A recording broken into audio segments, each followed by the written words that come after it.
3 hot takes about food from a certified dog behavior consultant. First up, if your dog is hungry, you should feed them. Sometimes my clients find themselves locked into hours of misery as their dog asks to eat their dinner hours ahead of time, and the client is trying to hold their line and not feed the dog until when they've decided the dog should eat. Allowing our dogs to tell us when they're hungry, though, is a huge way to increase agency in their life. Imagine if you weren't able to eat when you were hungry. And in my client population, GI issues are very common. A lot of these dogs don't feel well on an empty stomach.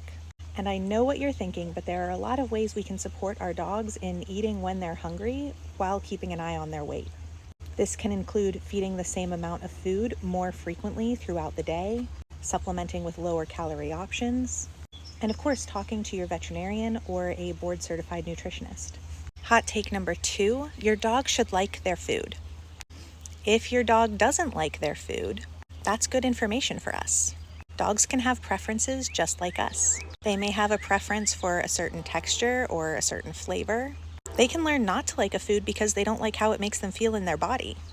So if your dog isn't a big fan of their food, we should pay attention to that. Once again, imagine if the only food you had access to throughout your life was food you didn't enjoy.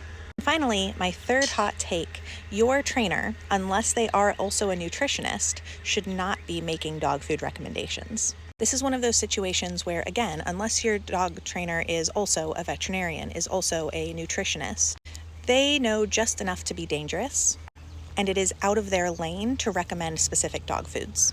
That is a great conversation to have with your veterinarian or, again, a nutritionist.